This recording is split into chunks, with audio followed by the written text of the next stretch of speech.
bi sax les alliances noué nañ leen bref loolu dinañ ci ñëw xam naa ci biir fédération sénégalaise de football suñuy dem ci candidature boobu soo gisee ces candidats là Talla bon regard nga ci am. Ouais, mais que le jeu est ouvert hein. Et au-delà même de ces candidatures lan ngay xaar ci ligue bi parce que léegi yaa ngi dénoncé ni yéen ba tey jotagu leen seen xaalis. waaw xam nga loolu. du lu bees ci football bi parce que ñun toog nañu fii ba Ligue Pro amee ñu presque 50 millions xam nga toog di ci daw. Après finalement boo waxee ñu ne non c'est pas normal xam nga moi c'est cette hypocrisie là que je n'aime pas dans le foot. Quand il y a des choses disons-le, posons nos problèmes, essayons d'en trouver des solutions. Mais quand tu parles, on te dit, et cette période-là, on était embarqués dans la même galère. Jaraaf aussi, on leur devait de l'argent. Ils étaient vice-champions. On leur devait xaw ma ñaata filles, 20 filles, 10 fële. xaw ma yu demee noonu. mais waroo wax fii kenn du wax man hypocrisie boobu laa mënul supporter ci nit ñu wax dara tënk ko teg ko bu wax jotee ñu wax ko boo ko waxee ñu ne la non non waroo ko wax pour lan. non c'est ça que je me pose comme question lan moo ci nekk nit am problème ñëw ñu war ci débattre wax ko jéem a trouver ay solutions. Maintenant moi je pense que ne tollootuñu fu ñu xam ne dañu naan kii xaritu kii la kii xaritu kii la xam nga fi ñu toll mooy nañu xool le meilleur profil bi gën ci football ñu ne kii mën nañu apporter dara. Peu jàpp kan mooy le meilleur profil ci ñi. fii Babacar moo ci gën a mën a indi ji xaalis c'est lui qui est dans le business c'est lui qui peut apporter de l'argent frais. Il a dit que léegi su gagné le vainqueur dina am 40 millions à la place de 20 millions. Mais c'est y compris aussi yeneen affaires yoo xamante ne bii nii. mais il a les relations il est dans le monde des affaires. il travaille dans le pétrole depuis combien d'années. mais est-ce que loolu tey. dafa ndànk de par son parcours. Teungueth FC daf ko fekk fu amul dara. mu def fa dara. Teungueth FC tey référence la dans le monde du football sénégalais. mu neex mu naqadi. non daf ko créer sax. non moom laa wax. fekk ko fu non moo tax dama ne fu amul dara. nga ñëw def fa dara. nga créé quand même. donc da nga créer. moi j'ai eu la chance. une fois d'aller à Teungueth et de m'arrêter dans ses locaux. Quand j'ai vu ces locaux xool ay hébergement xool ay bureau xool le terrain qui est juste à côté ma ne ko mais Babacar terrain bi kan moo ko moom mu ne ma terrain bi day ñaari club bu nawetaan ñoo fi entraîné. HLM.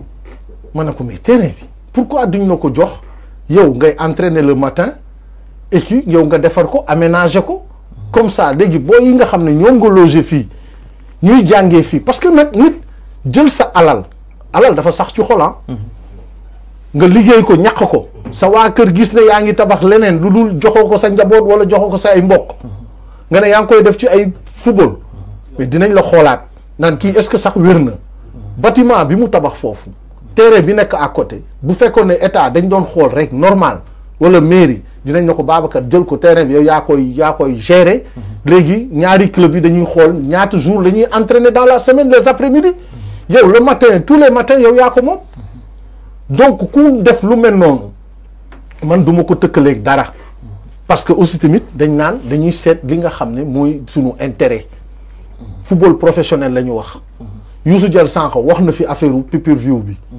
moi j'ai été parmi ceux qui l'ont défendu parce que dama ne il faut que mu am lancement il faut que mu am lu ñu def mënuñu toog rek di bañ a def dara maintenant bu ñuy def aussi tamit nañu nangu ne dañuy war a évaluer absolument bu ñu toogee te dama ne leen woon man lu tax ma ànd ci dama ne parce que bu ñu demee ba à mi-chemin nañu nangu def évaluation parce que y a des clubs qui sont là et qui ont du matériel Jaraaf am na matériel Génération Foot am na matériel nous on a combien de caméras ñun dañ doon diffuser suñu match depuis combien d'années weesu woon nañu ay di xaar ay naan Ligue Pro dina ko def ak du ko def donc bu amee loo xam ne c'est l'existant am nga ko ba pare da nga koy jéem a consolider et puis maintenant essayer d'améliorer donc bi DS Sport ñëwee ligue am projet bi mais ñu waxtaan entre les clubs mais clubs yooyu utiliser leen dans un premier temps sax après dawal ba ci biir ñu daal di def évaluation xool parce que DS Sport dugal na ci alal ju bare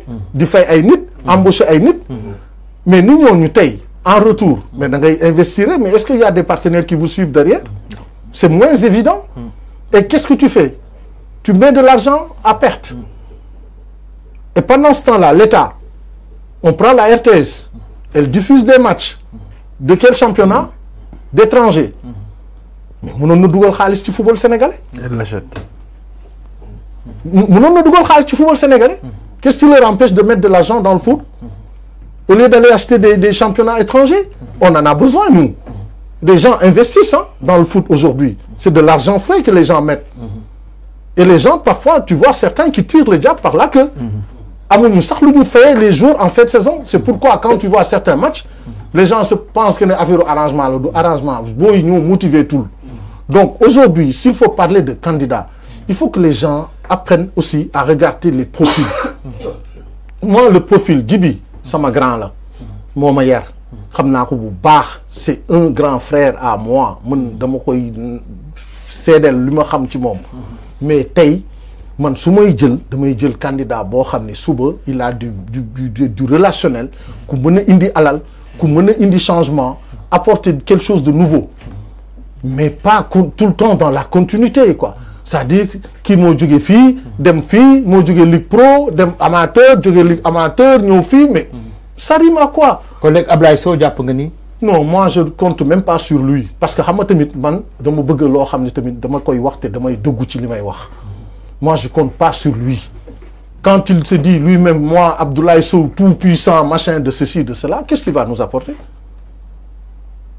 Les footballeurs là, le football bitaille, nos hommes politiques nous tenir en otage pendant des années. Lui, il a été presque l'acteur pour le 4e mandat d'Augustin Senghor. C'est lui qui allait voir les gens pour leur dire de voter pour lui. Et aujourd'hui, c'est lui qui lui dit de dégager, de partir. Mais quand même, et Mame Adama Ndour? Je suis désolé quoi, Mame Adama, il est bien gentil. Mais bon, déjà, quand il a des problèmes au niveau de Kaffrine, je pense que jamono de fatigue.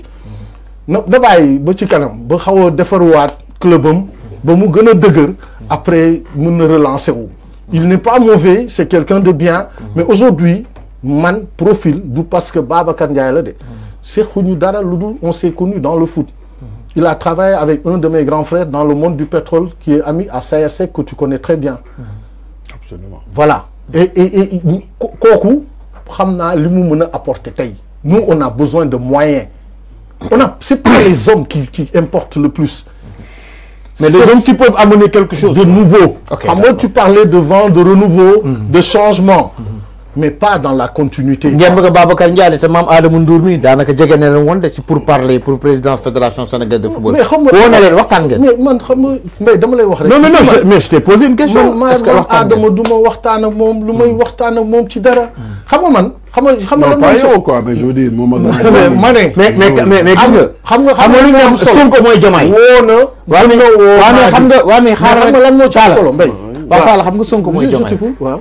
Tala moy Madi. Youssou Diallo mooy Cheikh Seck xam nga tey mais attends mais Talla je vais confirmer loolu ba ñuy dox affaire terrain génération foot bi ak fédération Madi ba ñuy recevoir man ak le président de l'ANPS Abdoulaye Thiam dafa ne année Talla yow yaa wax yaa tijji Madi tëj kon Mame Adama Ndour munoo ne woowu la mun na la bañ a woo mais waxtaan na ak